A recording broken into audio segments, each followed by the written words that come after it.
जनगणना होनी चाहिए, ये आरएसएस का कहना है। और आप याद कीजिए, जनगणना को लेकर, आरक्षण को लेकर जब जाति जनगणना की बात आती है तो आरक्षण की बात भी आएगी। और 2014 की टिप्पणी, आपको आरएसएस प्रमुख की टिप्पणी याद होगी बिहार जाकर जो उन्होंने कही थी।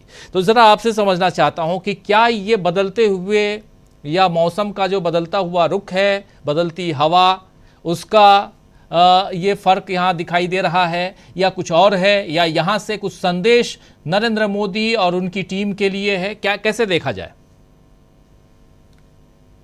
नहीं राजीव जी, पहले तो ये समझिए आप कि जो केरल में बैठक हो रही है वो क्यों हो रही है। वो एक तरह की समन्वय बैठक है भाजपा और आरएसएस के लोगों के बीच में।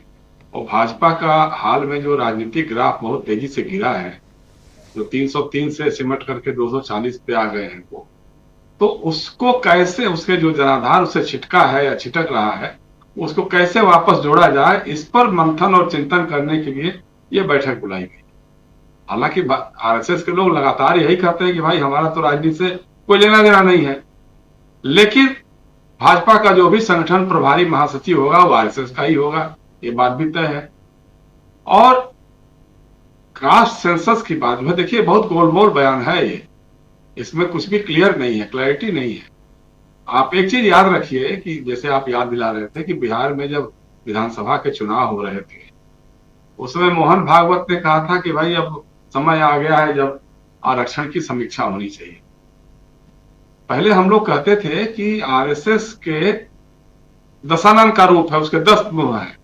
अब पता नहीं उसे और भी ज्यादा मुंह बढ़ गए हैं, उसके जो फ्रंटल ऑर्गेनाइजेशन है उसकी संख्या बहुत बढ़ गई है, तो 10 से भी ज्यादा हो सकते हैं। लेकिन अब तो आरएसएस का खुद ही अपना ही कई मुंह हो गया, कई चेहरे हो गए हैं। मोहन भागवत कभी कुछ कहेंगे, कभी कुछ कहेंगे, सुनील अंबेडकर अभी कुछ का और कह रहे हैं। आपको याद दिला दूंगा, ये जिसकी सोशल जस्टिस की बात कर रहे हैं और नरेंद्र मोदी जी बार बार कहते हैं कि मुझसे बड़ा पिछड़ा कौन है, पिछड़ों का हितैषी कौन है। 1990 में जब वीपी सिंह की सरकार ने मंडल आयोग की रिपोर्ट को लागू किया था, उसी मसले पर बीजेपी ने सरकार से समर्थन वापस लिया था।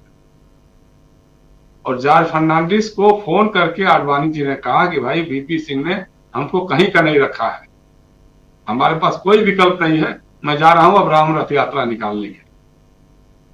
बीजेपी ने मंडल के खिलाफ कमंडल धारण कर लिया था, और जो उनकी राम रथ यात्रा थी उसके सारथी थे नरेंद्र मोदी, जो आज खुद को सबसे बड़ा पिछड़ा हितैषी हो, ओबीसी और तेली और क्या क्या सब बोलते रहते हैं।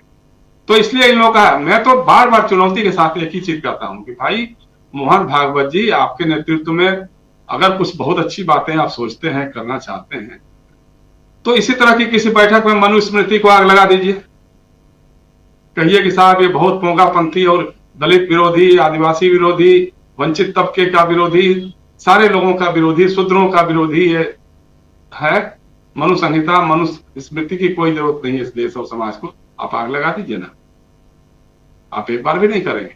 आपके मन में तो यह है कि चूंकि इशू बन गया है, राहुल गांधी ने या इंडिया अलायंस के अन्य नेताओं ने, जो क्षेत्रीय दल हैं, चाहे अखिलेश यादव हो, चाहे लालू यादव हो, तेजस्वी यादव हो या और लोग हैं, इन्होंने इसको ऐसा इशू एक बना दिया है कि आप मजबूर है उसके आगे, उसके इधर उधर जाने का मतलब आपको समझ में आ गया कि जो आप सोशल इंजीनियरिंग तथाकथित कर रहे थे वो ध्वस्त हो चुकी है। तो इसलिए आपकी मजबूरी है, कोई ना कोई आपको लाइन ले। लेकिन अभी तक कहा, केंद्र की सरकार ने तभी इस पर कोई फैसला नहीं किया। अभी तक तो जातीय क्या, जनगणना ही की बात नहीं तय हो पाई है। जनगणना हो जाए, 2011 के बाद तो राष्ट्रीय जनगणना भी नहीं हुई है। तो एक तो ये सवाल है। देखिए, ये मत तो रहा है, समाज को भी मत रहा है, बहुत सारे चेहरों के नीचे के चेहरे उभर करके सामने आ जा रहे हैं, चमड़ी के नीचे की चमड़ी बाहर आ रही है, चाहे वो राजनीतिक दल के लोग हों, चाहे मीडिया के लोग हों, चाहे सामाजिक संगठनों के लोग हैं।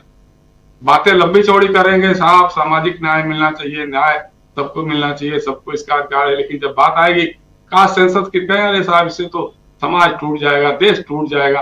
वो कह रहे हैं ना बार बार सुनील अंबेडकर कि राष्ट्रीय एकता और अखंडता को भी ध्यान में रखना होगा, और उन्हीं को फायदा मिलना चाहिए। किनको फायदा मिलना चाहिए, एक बार वो भी साफ करके बता दिए होते आप कि जातीय जनगणना का किसको फायदा मिलना चाहिए।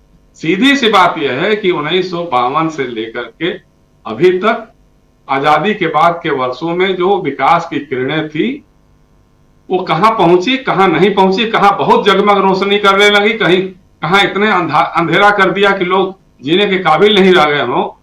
उसका निदान खोजने के लिए राहुल गांधी ने जातिगत जनगणना की बात करी है, ताकि अगर उससे हो जाएगा तो मालूम हो जाएगा कि विकास की किरणें कहां पहुंची है, कहां नहीं पहुंची। तो एक तो ये बात है।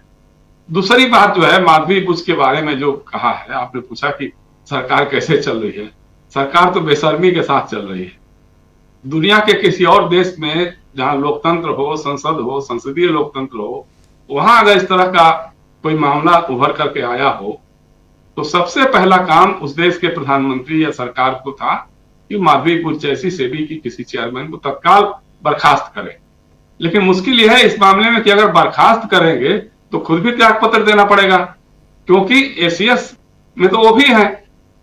भाई अगर उनका अडानी के साथ कोई कॉन्फ्लिक्ट ऑफ इंटरेस्ट था और इसकी जानकारी आपको थी, तो आपने उनको सेबी का चेयरमैन क्यों बनाया? और अब तो आईसीआईसीआई का मामला जो आ गया है, अब तो आप लगातार उससे वेतन ले रहे हैं और उसके मामलों में फैसले भी कर रहे हैं। अडानी के मामले में आप ही की रिपोर्ट के आधार पर सुप्रीम कोर्ट ने फैसला सुनाया। आपने सुप्रीम कोर्ट को भी अंधेरे में रखा था। तो ये सारी चीजें हैं। अब इसमें यह है कि किसी न किसी को, जैसे अभी हमारे मित्र कह रहे थे, प्रशांत कह रहे थे कि राजनीतिक दल पहले ऐसा नहीं करते थे। नहीं, पहले भी ऐसा करते थे लोग। जब 70 के दशक में काफी घोटाले जब उजागर होते थे तो राजनीतिक दल वाले भी निकाल कर लाते थे, खोज कर लाते थे, करते थे। अब महत्वपूर्ण जिम्मेदारी विपक्ष की यह हो गई है कि इस मामले को चुनौती अदालत में देनी चाहिए कि क्या सरकार को इस बात की जानकारी थी कि माधवी बुच जो भी है, माधवीपुरी बुच या माधवी बुच जो है, उनके बिजनेस इंटरेस्ट अडानी के साथ थे कि नहीं थे, और आईसीआईसीआई से वो पैसा ले रही थी कि नहीं रही थी। अगर सरकार को जानकारी थी तो फिर अपॉइंटमेंट कैसे हुआ? इस बात को तो अदालत में पूछना चाहिए कि भाई अदालत आप ही पूछ के बता दीजिए हुजूर, हम पूछेंगे तो बताएंगे नहीं। संसद में करें तो हल्ला मचा करके एडजर्न करवा देंगे, हाउस को एडजर्न करवा देंगे, कहेंगे बाहर का मामला है। तो ये दूसरी बात है। इस पर जो है सरकार एकदम बेशरम है पूरी तरह से। वो सोच रही है कि कुछ नहीं होने देंगे। भाई किसी मंत्री का इस्तीफा नहीं होता तो माधवी बुच को बर्खास्तगी कैसे होगी? अब तीसरी बात जो है बुलडोजर बाबा की बात आ रही है। बुलडोजर पे जो सुप्रीम कोर्ट का फैसला है, मतलब जो आया है, जो कमेंट आया है और दिशा निर्देश बनाने की बात आ रही है। सुनील सही कह रहे थे कि आरोपी किसी बात के लिए होता है तो उसके आधार पर नहीं उसका मकान तोड़ा जाता है या उसकी दुकान या उसका जो भी माल वाल है उसको इसलिए नहीं तोड़ा जाता, बल्कि उसको अतिक्रमण बता करके तोड़ा जाता है। सवाल सिर्फ एक ही है कि इसके पहले क्यों नहीं उसको तोड़ा गया? अगर अतिक्रमण था तो उसका प्रॉपर तरीका है, आप उसको नोटिस दीजिएगा, वो जवाब देगा, उस पर फैसला होगा। अगर अतिक्रमण प्रूव हुआ है तो आप तोड़िए, उसमें क्या दिक्कत है? तो बहुत पहले से भी तोड़ते ही थे लोग। लेकिन जब किसी का खास तौर से अगर वो अल्पसंख्यक समाज का है, खास तौर से अगर वो ओबीसी और दलित समाज का है, उसका नाम किसी मामले में आरोपी के रूप में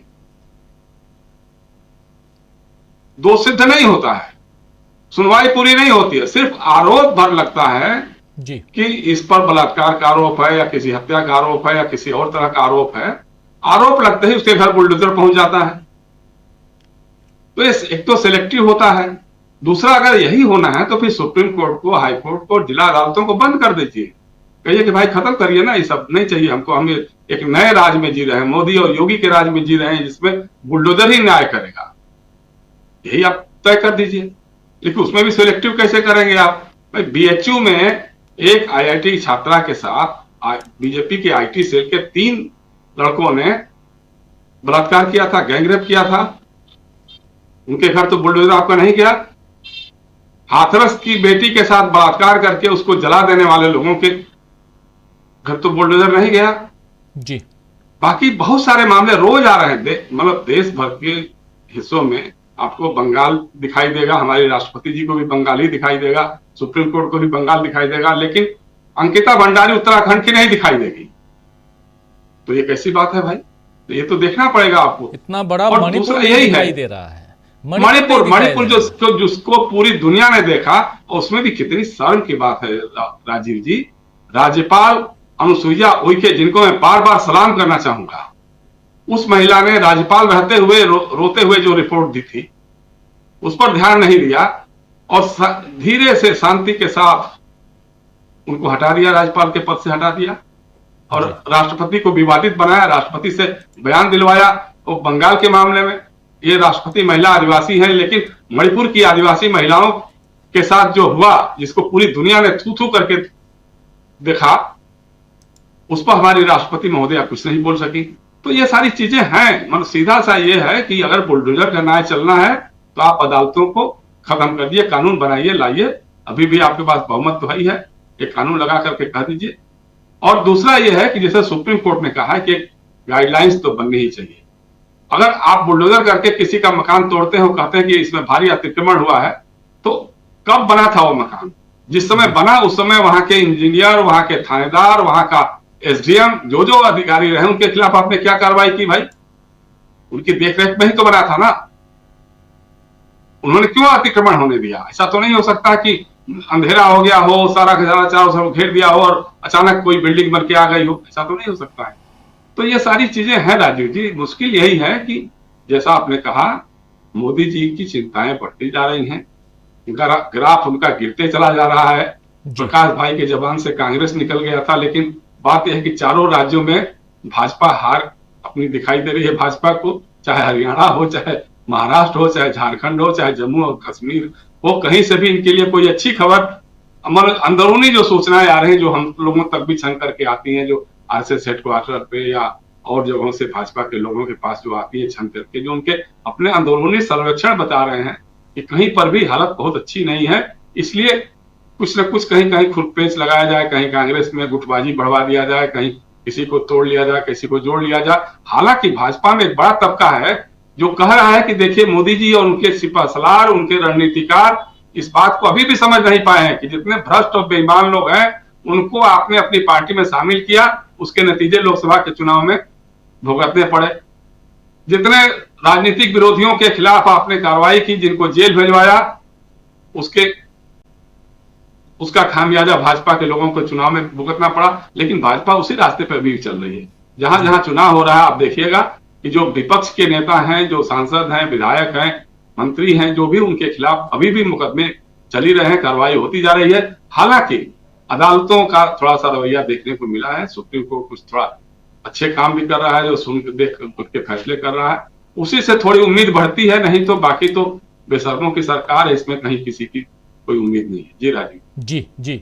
अमलेंदु उपाध्याय जी, जरा आपसे भी समझूं, कोर्ट की फटकार भी है।